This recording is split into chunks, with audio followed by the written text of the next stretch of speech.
You get your This coffee? conference will now be recorded.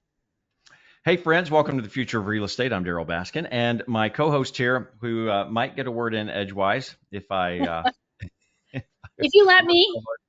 Kirsten Ulrich, business coach, and my business partner, kind of running the things behind the scenes. So, um, before we do anything, it's time to thank sponsors and thank people who, because I usually put them at the end of the show, but bear with me for a commercial real quick. Goodman Construction, Goodman Roofing, Window World of Tulsa, Integrity Title and Closings, Eden Structural Solutions. They're the ones that put piers and keep your foundation straight.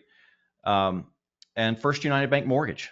So thank you to that team, and they put me out in front and do all the work in the back end to help make sure we get to closing.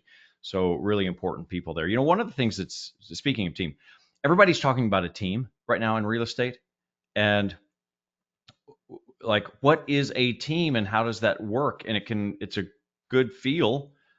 Sounds like community and everybody's pulling together, but they're really not always working together. And what you want to do as a consumer is just ask, how does your team function?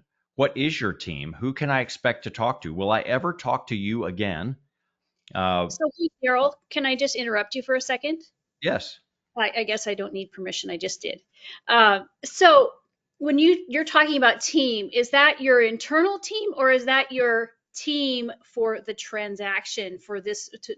Which one are we talking about, or both? Good question. And that's why I bring this up, because Mhm. the word team is so overused. And I don't know, 20 years ago or so. Well, first of all, in real estate, it started out, there were no teams. There was the broker, and each agent did everything.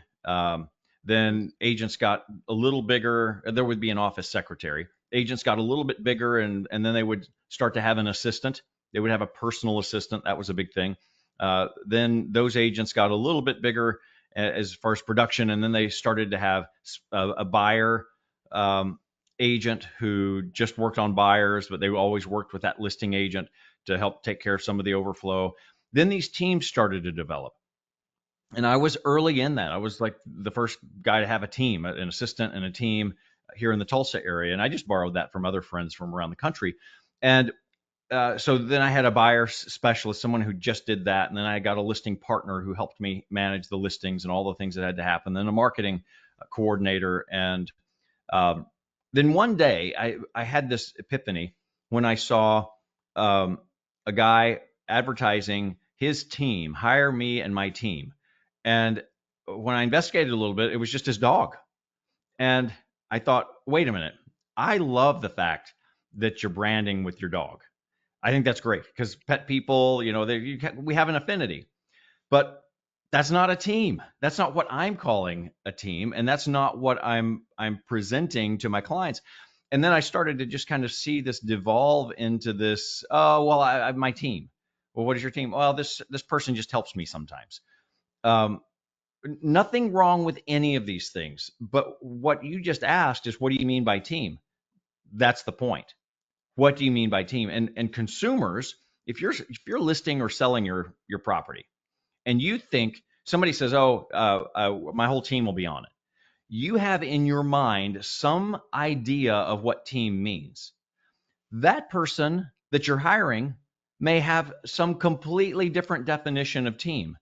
You need to ask, define your team, define what is going to happen when I put my property on the market with you, or when I hire you to sell or to help me find a home. And I don't know. I think that just makes the point. We all have different definitions, and All part right. of So good communication is I'm going to defining interrupt. those things through the communication. All right.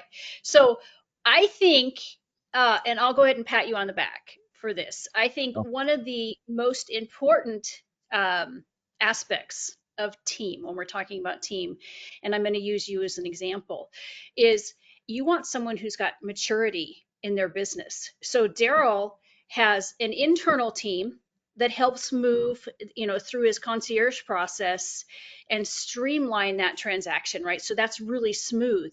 But I think the most valuable asset, the most valuable team asset that Darryl brings to the table is his network of business partners, and we consider them team. And what prompted me is when Darryl's thanking these sponsors are part of our team.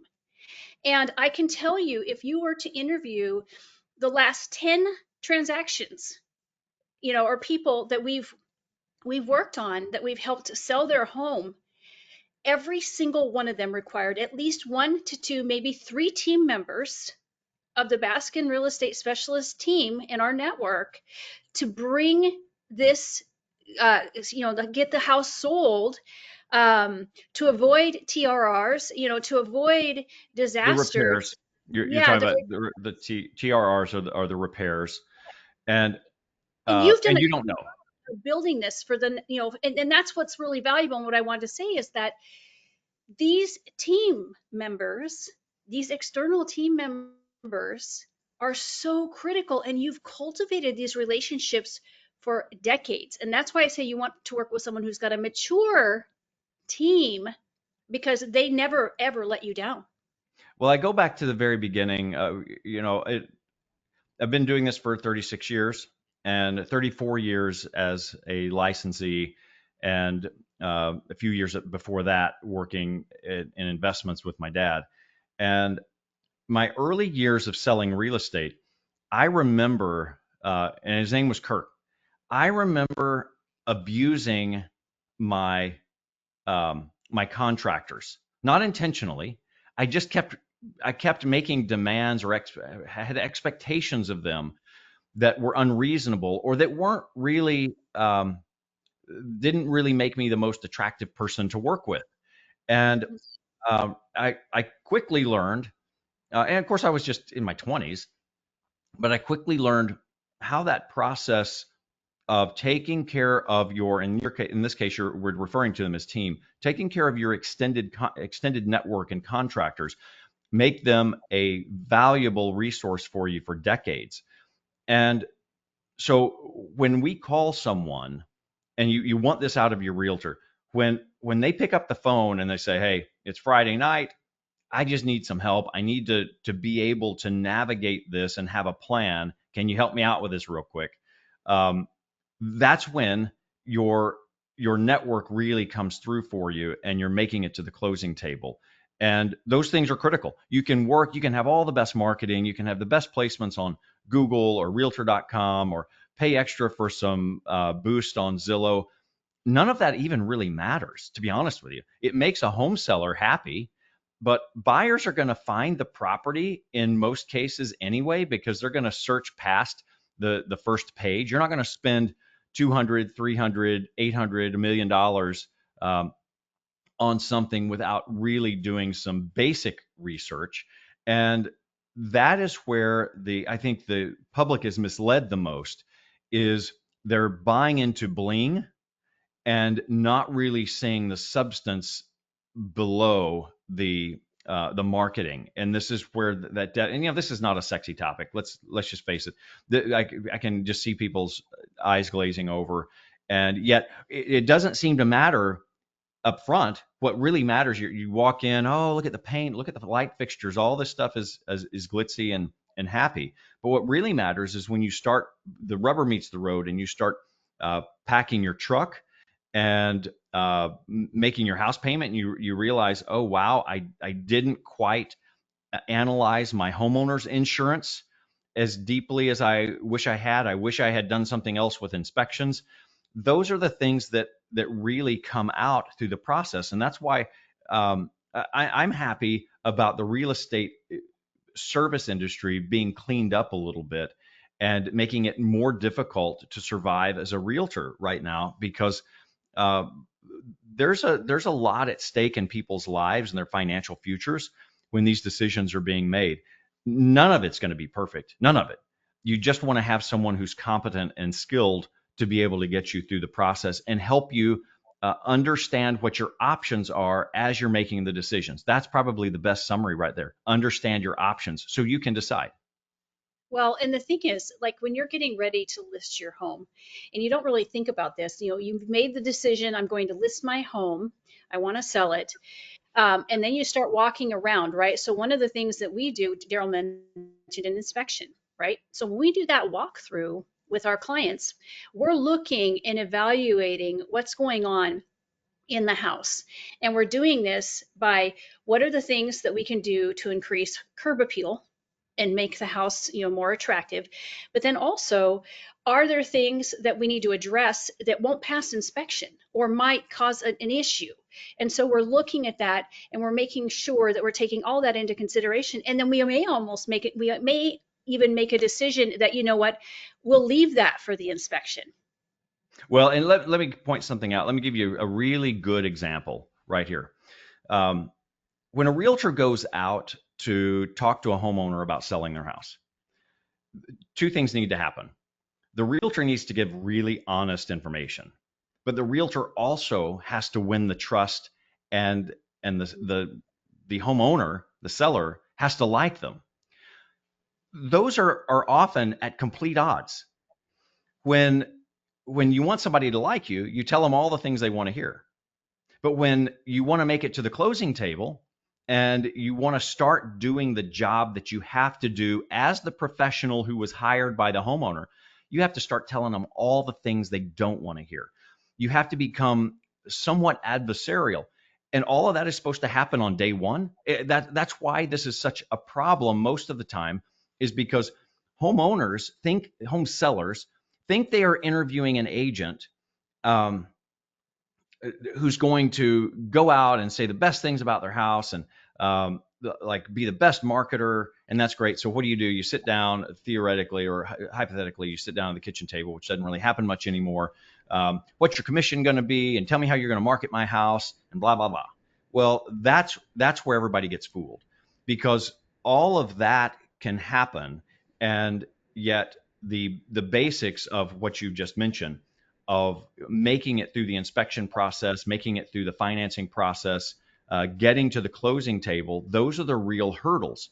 And the example I was going to give you is frequently, if I'm going to lose some business, it comes to these types of conversations. Hey, how old is your roof? It's 15 years old. Okay, I'm going to have my roofer come out and take a look at that and just see where we Remember. are. And oh, no, I've got insurance, I don't need to worry, I've had my insurance company. Okay, I need you to trust me on this and just let me kind of manage this. No, I'm going to do my insurance is fine, and they said that I was fine, and it's just all about it's all about, don't tell me what. Well, guess what? Here's what happens.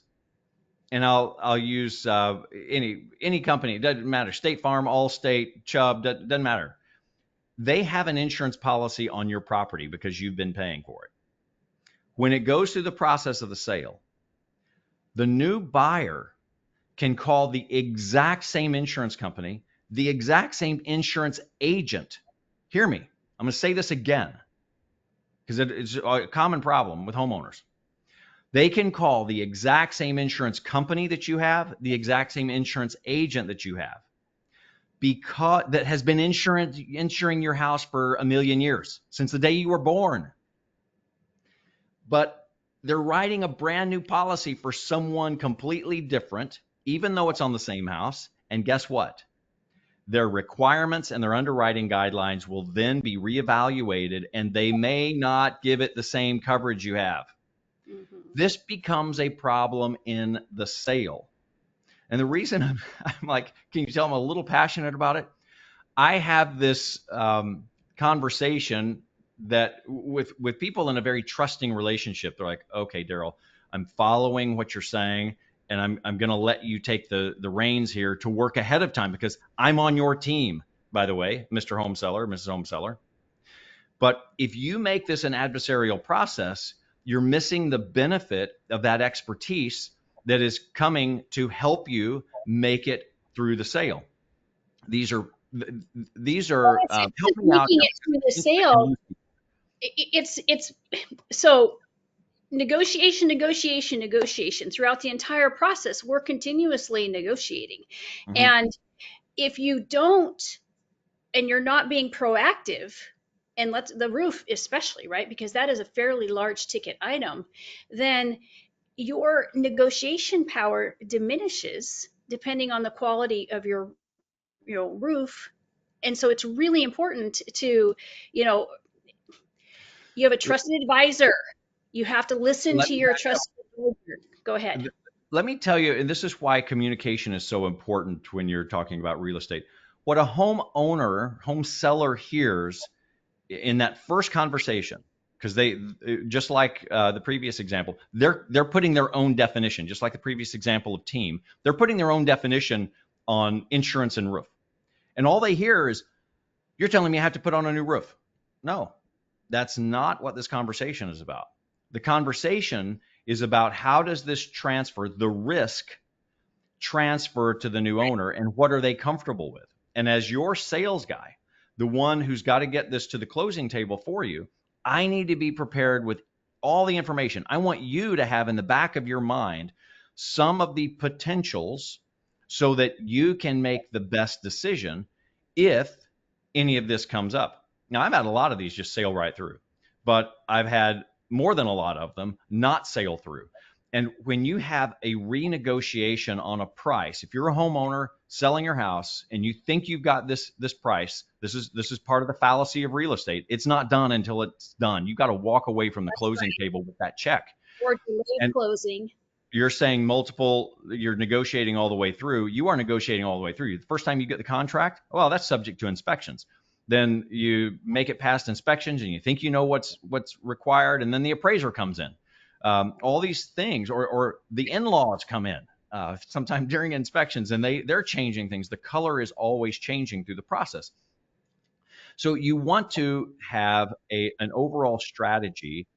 One example of this is, if we think the roof is highly likely to be contentious during the negotiations, we want to have a multifaceted plan to be able to deal with putting on a new roof if it comes down to that. Or making the repairs and not delaying the closing in the process, right? So Totally. jumping on that up front, getting the bid, understanding what that looks like in the event that we have to deal with it as we get closer to the end of Now, the here's the trust. You said getting the bid. When we're talking about this, we're talking about multiple fiduciary responsibilities. So, as your representative, if you've hired me to sell your house, you have expectation that this conversation we're having about insurance and roof and whatever is between us. And we're gathering opinions and facts and reports and cost. That doesn't necessarily need to be or will be presented to the public. It's just information for you to have. And right. um, that is the concept of hiring your agent. They are your team.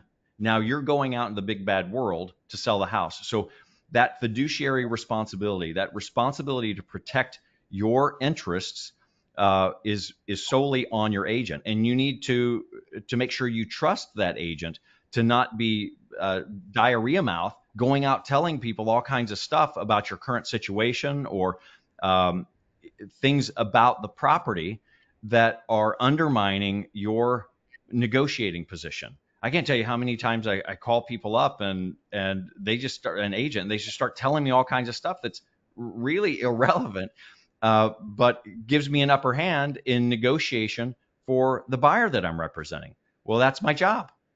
Right. Right. So we can't emphasize how important it is to work with someone who's got a mature business, who's got mature relationships, that's already, pre-negotiated a better value for you in the event that we have repairs, or you need financing. We've really handpicked. Darryl's handpicked these business partners that are instrumental to his team. I would say they're actually more valuable than any aspect of working with him other than his experience, because I can't tell you how relieved our clients are when they say, well, gosh, I don't know who to call. And that's the first thing that happens, right? We're walking through and we're evaluating and identifying what needs, maybe potentially needs to be addressed, and they're like, Okay, that's their responsibility, right? But when you bring that value added service in those relationships, you can say, oh, don't worry about that. We can call so and so.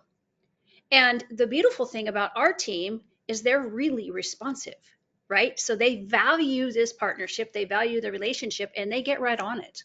Well, that goes back to treating them right. Yeah. There are many times I talk to my contractors about, listen, I want you to do a really good job for this person, but I also want it to be good for you. So make sure that we're not getting in a situation where you're over a barrel and then you're going to have some subconscious reluctance to finishing this job. I need to protect you. I need to protect the seller. And that's going to get us through the process. Everybody's going to be happy. Everybody, a win-win. And that comes down to the 5 star. When I'm talking from the very beginning, I want you to have a 5 star experience. That does not mean we are not going to have some really substantial challenges. That does not mean you're going to walk away from the table with every penny that you thought you were going to make. What I do want is for you to have a 5 star experience in that you felt properly advised, um, adequately equipped to be able to make the decisions so that you could navigate this part of your life, whether it's death of a spouse, divorce, having a baby, getting married. All of these things are bringing new challenges and experiences. I want you to enjoy that and look back at this as, wow, what a win. And I had a good representative with me. The one thing, there's no I in team. That's But right. with my team, there is an I in team. I am going to be here with my team to walk you through this. And when we get back to the definition of what team is, ask who is going to be walking through you with it. What do you mean by team? This is how this all started. Um, Hmm. and how long have these people been with you? Tell me a few stories to help me kind of get into your brain as to what this looks like. You'll be making a good decision in hiring the right realtor if you're just on the same page and you understand what you're buying. You are buying a service, and the difficulty with real estate is you don't actually know. It's not something you can just pull out of a box and say, okay, here's my widget. I know how it was made, what size it is, all this kind of stuff. Real estate is navigating a process. And like professional sports, they make it look easy when you just watch it on TV or it's out on the field, but you get out there and try it, and it's very difficult. And you find out how much skill was actually involved to make it look easy. That's what you want in your real estate professional. So, listen, you want to find us, darrylbaskin.com, and give us some ideas for some topics.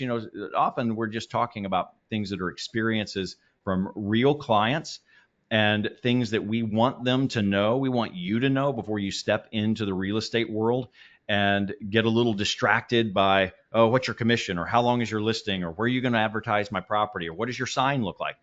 Those are all just things. But the real psychology and the process to have a 5 star happy experience to get to closing is much more entailed than that. So darrylbaskin.com, DARRYLBASKIN.com. That's if you're listening. If you're watching, then you'll obviously have a link right there in front of you. Hey, thanks, Kirsten. You bet. Thanks. Bye bye.